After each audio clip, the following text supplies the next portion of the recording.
Meus queridos, através dos séculos a igreja tem afirmado, ensinado que Deus salva pecadores mediante a fé em Jesus Cristo. Essa é a mensagem característica da igreja cristã. A igreja cristã tem muitas atividades no mundo. Ela faz obra social, ela atende a necessitados, ela se posiciona diante da cultura, ela se insere na sociedade. Mas a igreja cristã é conhecida porque dela ressoa a mensagem das boas novas, de que Deus amou o mundo de tal maneira que deu o seu Filho unigênito para que todo aquele que nele crê não pereça, mas tenha a vida eterna. Desde o seu início, a igreja cristã vem proclamando aquilo que nós conhecemos como o Evangelho, que são as boas notícias da parte de Deus.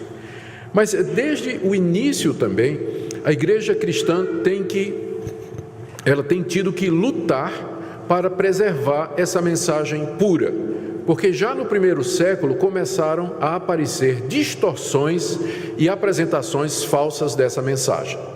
Já na época do apóstolo Paulo havia os judaizantes, que eram judeus convertidos ao cristianismo, que diziam que as boas novas era o seguinte: você cria em Cristo para ser o seu Salvador, mas você tinha que guardar as obras da lei que Moisés havia ordenado.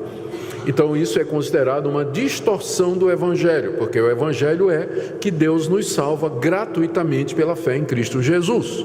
Na mesma época apareceram os libertinos, ainda no período dos apóstolos, pessoas que diziam: essa é uma notícia boa demais, Deus nos salva pela fé em Cristo Jesus, logo, não importa de que maneira eu viva, não importa o que eu faça, eu serei salvo de qualquer maneira.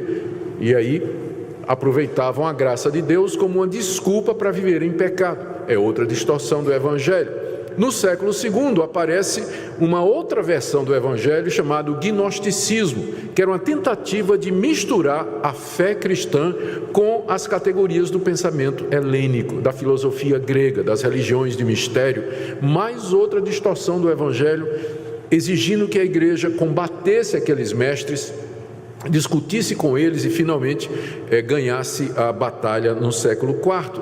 Mas aí veio a institucionalização da igreja. A igreja virou uma grande instituição, virou uma grande hierarquia encabeçada por um papa infalível. Durante a Idade Medieval, doutrinas estranhas entraram na igreja, como adoração a Maria, mediação de Maria, veneração dos santos, a doutrina do purgatório. Mais uma vez foi dito que a salvação é pelas obras, juntamente com a fé em Jesus Cristo.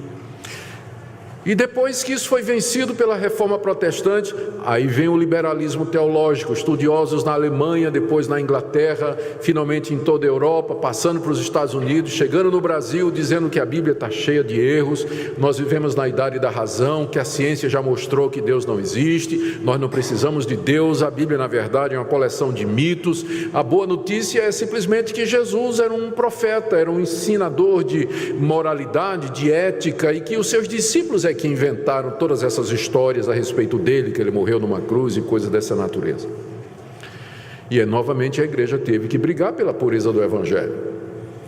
E vencido o liberalismo teológico, em parte, porque como movimento ele já praticamente se extinguiu, a igreja agora tem que enfrentar outras versões do Evangelho, o Evangelho da prosperidade, a teologia da libertação, igrejas que fazem o Evangelho ser simplesmente a chave que dá acesso a Deus, que dá trabalho, emprego, saúde, casamento, prosperidade e carro do ano para quem o busca. Se você fizer campanha, entregar dízimo, se você fizer sacrifício, e outra vez lá vamos nós ter que brigar pelo Evangelho, para manter o Evangelho puro. Em todas as gerações, a igreja tem sido obrigada a lutar pela fé evangélica, porque há distorções o tempo todo, e nós vivemos numa época em que existe também muitas distorções a respeito daquilo que são as boas notícias da parte de Deus.